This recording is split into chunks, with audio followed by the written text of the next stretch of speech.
साथियों नमस्कार। आइए हमारे पॉलिटिक्स एक्सपीरियंस चैनल पर आज के हमारे खास मेहमान हैं श्री सुनील लहरे जी, अधिवक्ता लोरमी एवं नेहा पब्लिक स्कूल संचालक एवं डायरेक्टर। आइए सर जी, आपका हमारे इस यूट्यूब चैनल पर आपका बहुत बहुत स्वागत है। जी धन्यवाद। सर जी, हम आपसे जानना चाहेंगे जो आपका जो राजनीति जो आपका सामाजिक और शिक्षा के क्षेत्र में आपने काम किया है, उसके बारे में हम लोग आज हमारे जो आम पब्लिक जो जुड़ चुके हैं उनके हम बताने का प्रयास करेंगे कि किस प्रकार आपका काम रहा है। उसी के विस्तार जानने के लिए हम आपका हमारे इस स्टूडियो के माध्यम से आपका हम स्वागत करते हैं। सर जी, आप बताएंगे कि आपका शिक्षा जो है किस प्रकार रहा है और आपने बहुत सारे संघर्षों को आपने पार करके आज इस मुकाम में पहुंचे हैं। क्या है इसका राज? जी मैं बताना चाहूँगा शिक्षा जगत की बात।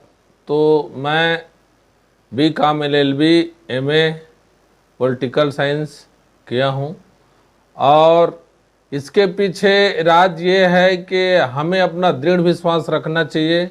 चाहे तमाम प्रकार की परेशानियाँ आए, जो भी हम काम करते हैं उसमें विभिन्न प्रकार की परेशानी आती है, लेकिन सारे परेशानियों को झेलते हुए हमें उस मंजिल तक जाना होता है। यही मैं ठान लिया कि मुझे आगे बढ़ना है और आगे कुछ करना है। तमाम प्रकार की परेशानी आई, फिर भी मैंने अपना शिक्षा पूरा किया और शिक्षा पूरा करने के बाद जो LLB जो होता है, LLB का भी डिग्री लिया। LLB डिग्री लेने के बाद अपना पंजीयन जो विधिवत होता है, वो पंजीयन होने के बाद मैं सर्वप्रथम जिला न्यायालय बिलासपुर में अपना वकालत पेशा किया। वहाँ से 2 साल तक मैंने वकालत किया।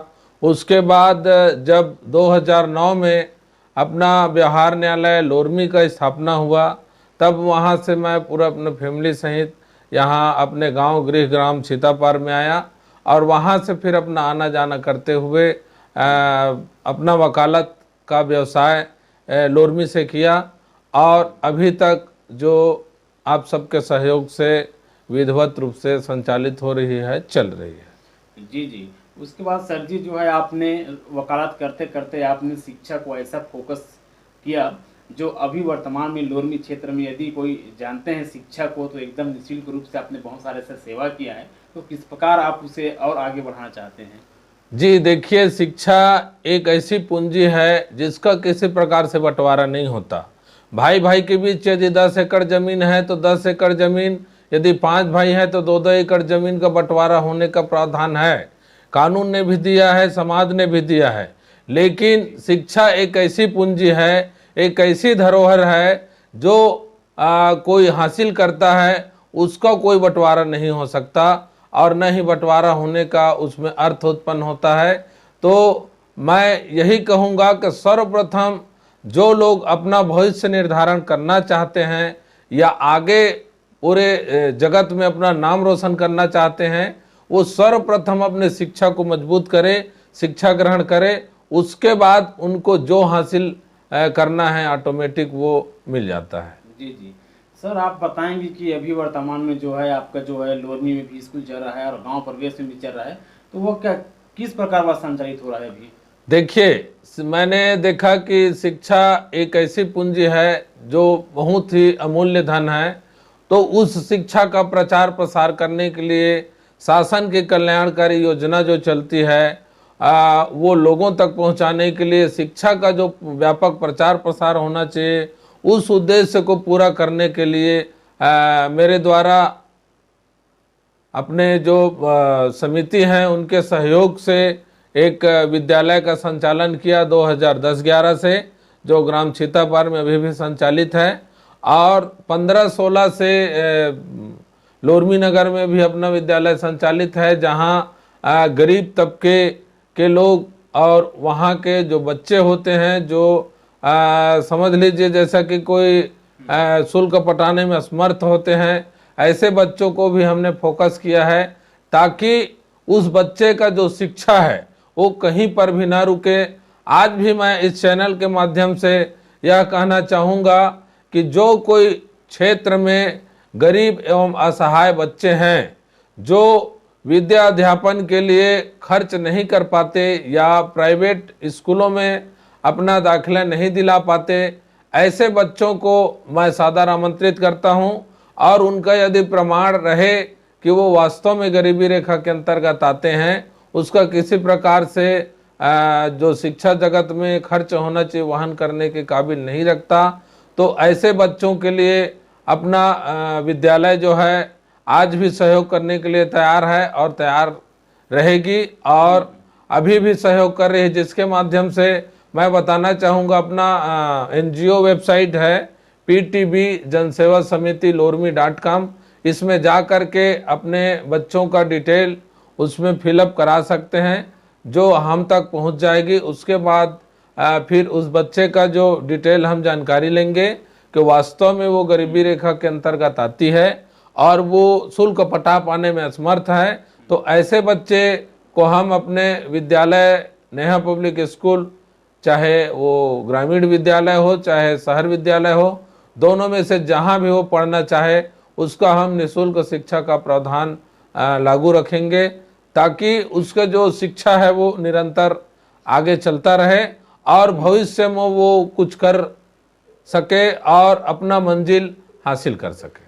जी, आपने जो है अभी वर्तमान में हमने देखा कि आपके जो ग्रामीण प्रवेश में आपने एक कार्यक्रम के दौरान आपने भूमि पूजन भी करवाई, उसमें विभिन्न प्रकार के लोग भी आए, तो किस प्रकार उसका जो वो टारगेट है आपका आगे? जी, मैं ये बताना चाहूँगा पूरे क्षेत्रवासियों को इस चैनल के माध्यम से कि अपना जो शिक्षा है, शिक्षा का प्रचार प्रसार करना तो मुख्य उद्देश्य है ही है, लेकिन शिक्षा को बेहतर तरीके से और सुव्यवस्थित हम कैसे लोगों तक पहुंचाएं, बच्चों को हम कैसे सुदृढ़ शिक्षा प्रदान करें, एक अच्छी शिक्षा प्रदान करें। जो बिल्डिंगें हैं वो पुरानी हो गई थी, इसलिए वहां पर नवनिर्मित भवन बनाने की सम्मानित क्षेत्रीय विधायक माननीय श्री धर्मजीत सिंह ठाकुर जी और डॉक्टर राजाराम बनर्जी जी, प्रदेशाध्यक्ष छत्तीसगढ़ सतनामी समाज और अन्य जो अतिथियों के उपस्थिति में हमने ग्राम छीतापार में भूमि पूजन कराया है, जिसके माध्यम से एक बहुत बड़ी भव्य बिल्डिंग होगी। और उस बिल्डिंग के लिए मैं इस चैनल के माध्यम से आप सबसे एक सहयोग चाहूँगा कि आपसे जितना बन पड़ेगा उस बिल्डिंग के निर्माण के लिए आप हमें सहयोग प्रदान करेंगे, ताकि वो बिल्डिंग एक ऐसा बिल्डिंग बने जिससे हमारे आसपास के जो क्षेत्र के जो बच्चे हैं, बाहरी बच्चे हैं, वो आकर के वहाँ अच्छा से विद्या अध्ययन करें, जहाँ पर सुव्यवस्थित लैब हो, वहाँ पर सुव्यवस्थित ढंग से पुस्तकालय हो, वहाँ पर सुव्यवस्थित ढंग से खेल कूद का मैदान हो, वहाँ सुव्यवस्थित जैसे कि एग्रीकल्चर वहाँ अपना पूरा एरिया है। एरिया में मैं ये चाहता हूँ कि हमारे जो बच्चे हैं उसका एक प्रयोगशाला के तहत एक बेहतर तरीके से उसका लाभ लें, जिससे कि उनका जो पढ़ाई का विकास है वो सही तरीका से हो सके। तो भविष्य में वहाँ पर एक बिल्डिंग बनाने की जो सोचे हैं, भूमि पूजन हो चुका है, जिसका निर्माण कार्य भी जारी नहीं हुआ है। हम जानना चाहेंगे कि आपने लोरमी बहुत बड़ा क्षेत्र है, इसमें काफ़ी दिनों से जो है एग्रीकल्चर विषय जो है यहाँ पे नहीं था, लेकिन आपके आने से लोरमी क्षेत्र में आपने एक बहुत ही अच्छा उपहार लाए, एग्रीकल्चर जो संकाय है वो, तो उसको आप सबसे प्रथम लाए, उसके बाद जो है बाकी स्कूलों में आए, तो उसका किस प्रकार आपने प्रयास किया और कैसे इसको देखा कि यहाँ पे वास्तव में इस विषय का यहाँ पे कमी है?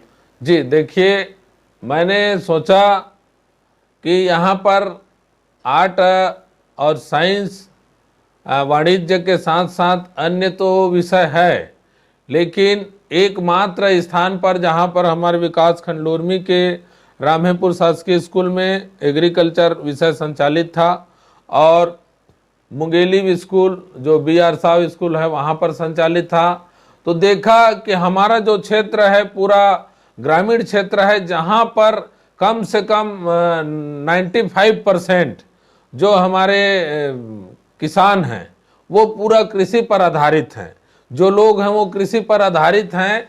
तो यहाँ के जो बच्चे हैं उनको यदि कृषि के बारे में यदि पढ़ने का मौका मिले और उनका जो पढ़ेंगे तो उसमें एक वैज्ञानिक सोच पैदा होगी।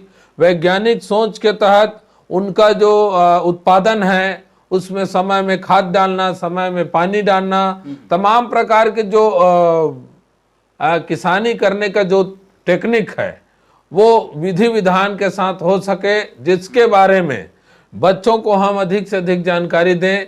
इस उद्देश्य की पूर्ति के लिए मैं सम्मानीय जिला शिक्षा अधिकारी मुंगेली के समक्ष अपना आवेदन प्रस्तुत किया विभागीय मान्यता हेतु। वहां से मान्यता प्राप्त होने के बाद माध्यमिक शिक्षा मंडल रायपुर से हमने उक्त विषय का मान्यता प्राप्त किए। उसके बाद फिर लगातार बच्चों को हम विद्याध्यापन करा रहे हैं, जिसमें अधिकांश बच्चे एग्रीकल्चर विषय को चुन रहे हैं। और अपने विद्यालय संचालित होने के बाद लोगों को लगा, बच्चों पर रुझान आया कि एग्रीकल्चर विषय एक बहुत अच्छा विषय है, यदि इस विषय में हम पढ़ाई करेंगे तो निश्चित ही हमारा जो जीवन है या भविष्य है वो उज्जवल रहेगा। ऐसे करके तो फिर तमाम प्रकार के जो अपना विद्यालय है, विकास खंड लोरमी और विकास खंड मुंगेली पथरिया के, ये तमाम विद्यालय में कुछ विद्यालय ने इसका भी फॉलो किया, जहां भी अपना एग्रीकल्चर विषय संचालित है, जिससे हमारे क्षेत्र के जो बच्चे हैं उनको एक अच्छा लाभ मिल रहा है और भविष्य में मिलेगा। और हम जानना चाहेंगे कि आपके विद्यालय से और आपकी प्रयासों से अभी तक कितने स्टूडेंट जो है लाभान्वित हो चुके हैं? देखिए, अभी लगभग 7-8 साल हो रहा है अपना एग्रीकल्चर विषय को।